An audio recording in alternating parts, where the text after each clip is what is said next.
Good afternoon. This is Matthew Wright, and I'm here with Mary Wright. You're no relation, though, are you? No. Not as far as we know. Not as far as we know. Not as far as we know. And the reason we're here is to Mary has a story to tell us about Old Burscough. Good afternoon, Mary. Good afternoon, Matthew. Why don't you start at the beginning and tell us what you know about Burscough after the war? Right. Well, during the war, I'll start off.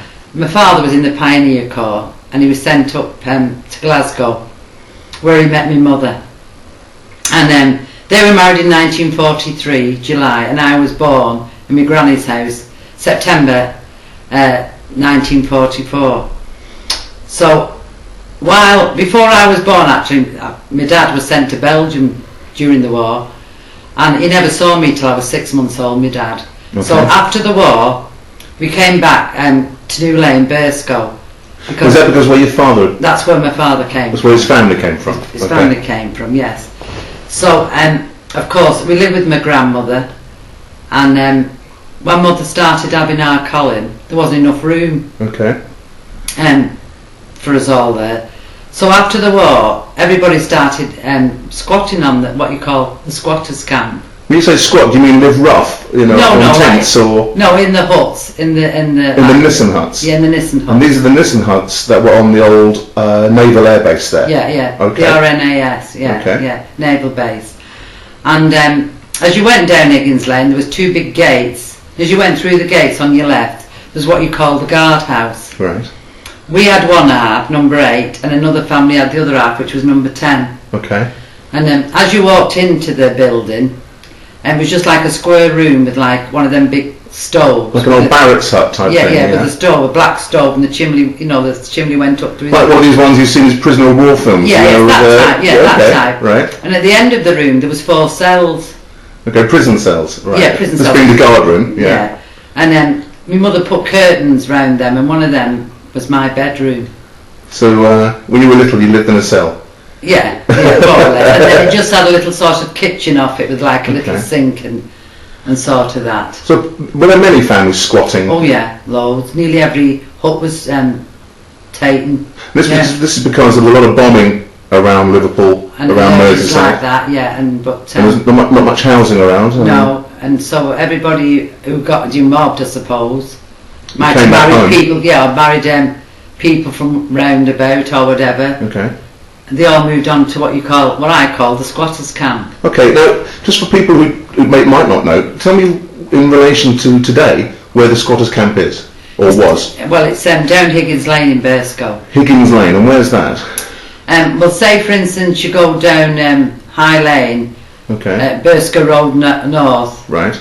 It's just there on your left. Is this near where the car boot sale is on a Sunday? No, that's down Pippin Street. That's the other side of the Arid Road. That's the other side of the old Arid Road. The other side of the old Arid Road. So you were what, 4 years old? Well, I was 3 years old, and my brother was 6 months old, and my mother had our cath while we lived on the camp, and when we were 8 years old, they built Scott Estate. And a lot moved off. Okay. And then they built Richmond Avenue. Yeah. And that's where I moved to. But you said you were squatting, but after a couple of years or so, did the council trying to get you off? Yeah. Did they start charging you rent? Yes. My mum said we paid 3 and 6 a week. So that's 3 shillings and 6 pence a week. And the council started charging you rent for living on somewhere where you were squatting. Yes. Isn't that funny? And the thing is, when I lived on there and I started school, and me and my brother, because I said we was on there 5 years. We went to Lordsgate School on the other side of Liverpool Road. Okay, was Lordsgate School built at that time, or was it? No, that was a tin hut. They were tin huts. Right, okay. You know, the type we lived in. Yeah. And then, by the time my sister started school, when she was 5, the new school was built, Lordsgate Township School. And that's the one that's been built up now, isn't it? Yes, yes.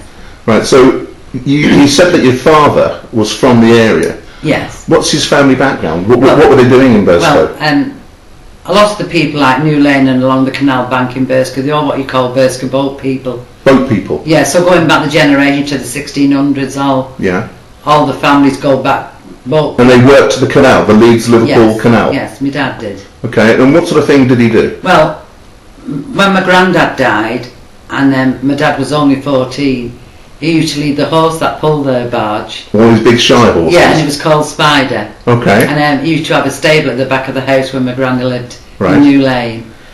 And that's what my dad did, and he said at night he just used to stop at stable the horse, sleep with it, in the morning go it up, tackle it up again, and off they went. So him and the horse spent their young life walking up and down Leeds Liverpool Canal. Yes, that's and what sort of thing was on the barge? Well, them days I don't remember, Matthew, but I can remember when I was about 8 or 9 or 10, and my Uncle Jim, because it was coming to an end then. Yes. And after the war, my dad went to work on raised barges on the River Mersey, my dad. Okay, well, Razor were quite a well-known firm at the time. Yes, for barges.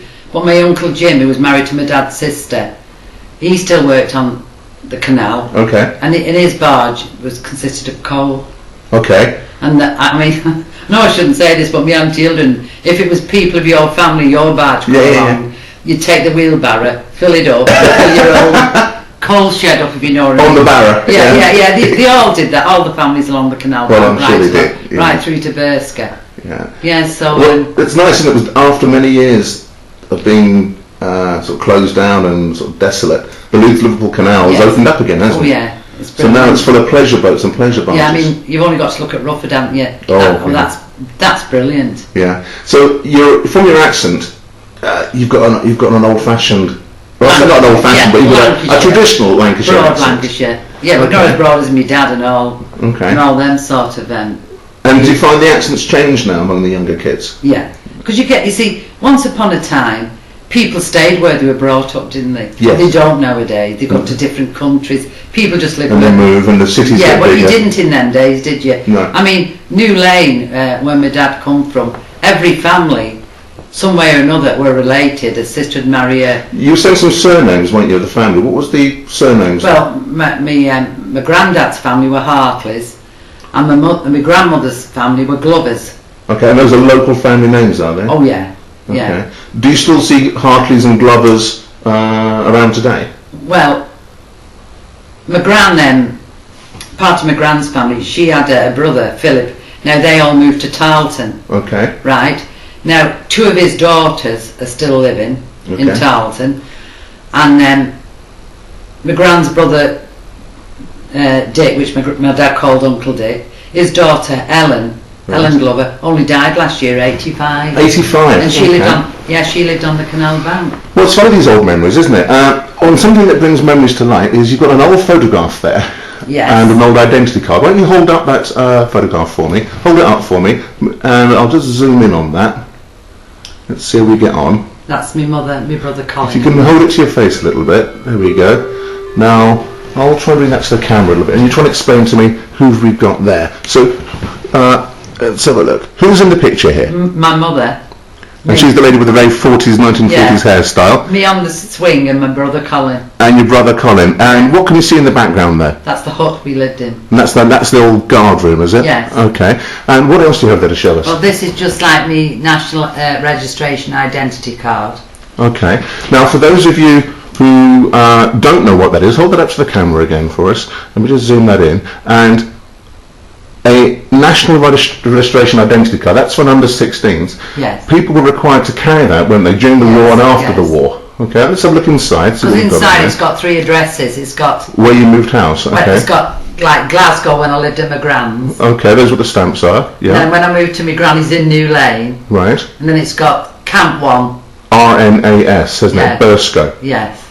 Okay, well, isn't that interesting? Now, so that's something that people of a younger generation wouldn't have come across. My brother's got one of these as well, and so has my sister. But my sister's not got the identity card. Okay. My sister's just got a national health card, but it's still, well, my sister's, it's got squatters camp. Okay, well, actually, you said squatters camp. It was covered in the local newspaper, wasn't it? Yes. And what have we got here? Well, I'll take a photograph of that, and it's we'll. Just a little tiny bit there where it says like. And this is from the local Ormskirk Advertiser. Yeah, where the it was 26th of June 1947. Okay, why don't you read that out to us? What does that say?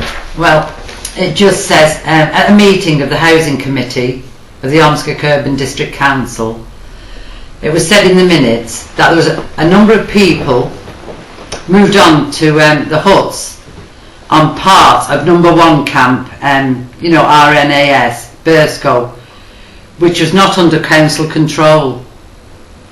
And what they tried to do is they contacted the Ministry of Health on this matter, saying that they wanted to know could they charge these people rents.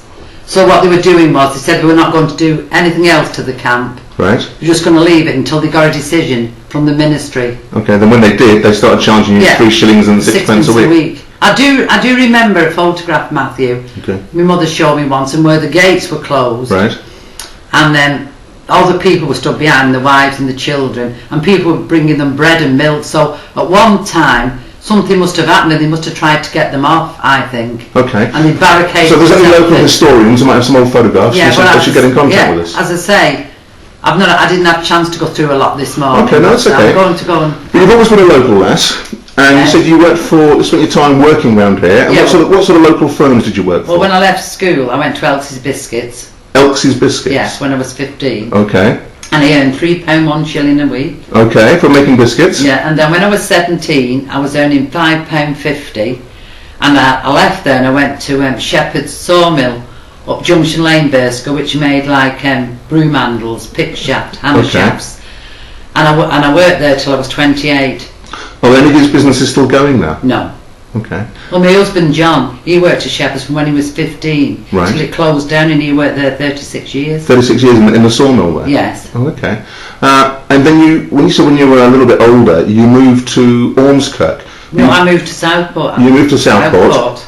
Then you moved back to Ormskirk. Yeah, about 10 years ago. About 10 years ago. But you said you remember as a kid the Scott Estate, people moved from Burscough to here, did they? Yeah, Scott Estate was built, and Richmond Avenue was built for the people on the camp. Okay, all right. So there's been a lot of changes in Burscough, hasn't there? Now, as well as talking about the old Burscough camp, you're actually chair of a local organisation. Yeah. Why don't you tell us what that's about? Well, what that's called? Yeah, I'm chair of New Way Tenants and Residents Association. Okay, and what's the idea behind that?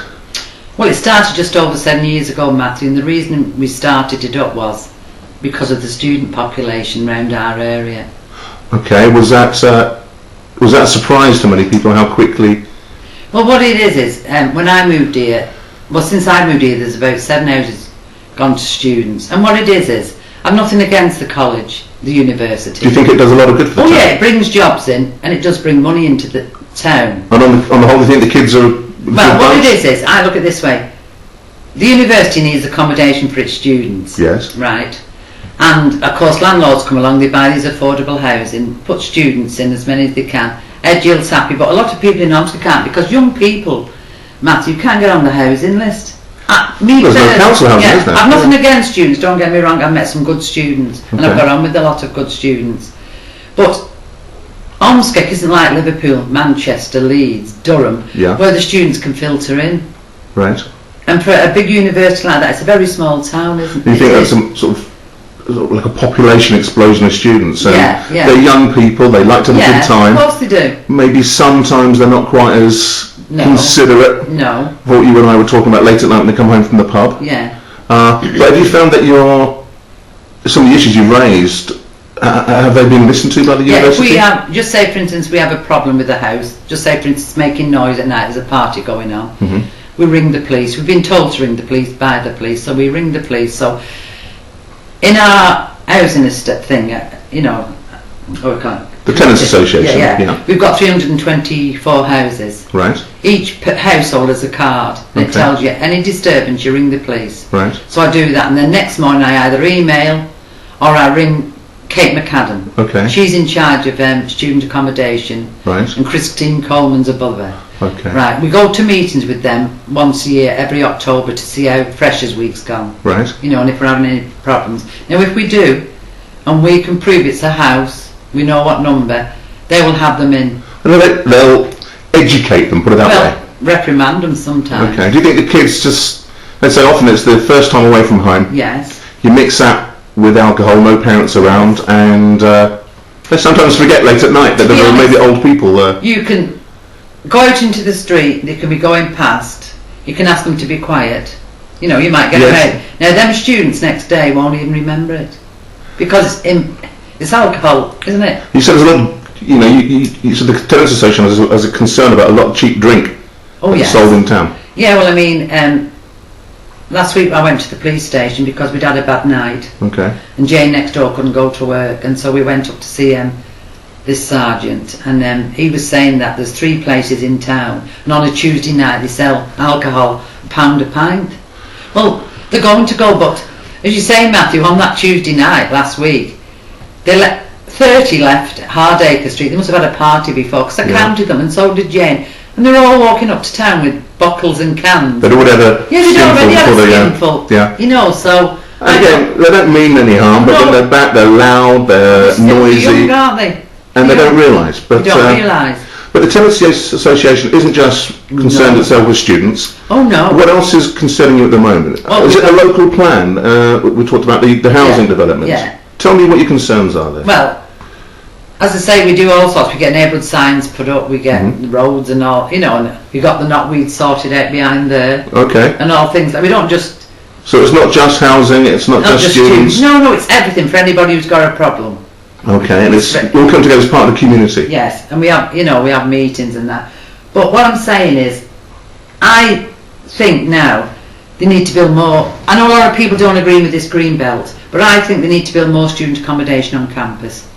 Other universities. They've got to make the campus bigger though, haven't they? If you go up there, it's they could have, I think they're doing a lot with the sports centre at the back there, and I think they need more accommodation. Yeah, I think they've got planning permission for more student accommodation this year, but can't remember. Well, I'll clarify that with the university. Yeah, there is, because it's gone through, because was it not a couple of weeks ago it was passed. Okay. So you think there's a balance, isn't there, between people wanting to protect the green belt and the reality of the town's getting bigger, it needs homes. Yeah. You know, otherwise these students are at the mercy of maybe the occasional rogue landlord. You see, students don't want to live in a place where people are complaining about them all the time, do they? No. You know, and we don't want to complain. No. Was you the young ones? I mean, it's like I've always said, Matthew, if I complain about a house, or I don't do it if it's not true. Do you give them a fair shake? Oh yeah, I mean, you wouldn't believe what we've let some of these houses off with this year. You know, I always go round and say, now, you made a bit of noise last night, now, I'm going to forget it this time, but if you persist in this... Should give me a yellow card? Yeah, a yellow card. Yeah, that's a good idea. I think the yellow card was a good idea. At the beginning, last year and this year, me and Jane, who lives next door, is my secretary, and Albion, he's a community policeman. Okay. We went round to all the student accommodation in this area and introduced ourselves. We've invited. We've had students join our residence committee before today. Have been, that's good idea. and we just asked them nicely if they would appreciate that they're living in a residential area, and when they're coming out home at night, could they, just try and keep the noise down. That's all we want. So on a positive note, the students are good for the town in many ways. But the youngsters, and occasionally need to be reminded that they're not necessarily living in a halls of residence, and there are elderly people who probably need a good night's sleep. Okay. Yeah. But it's been really interesting. And by the way, what was tell me one more time the name of the association?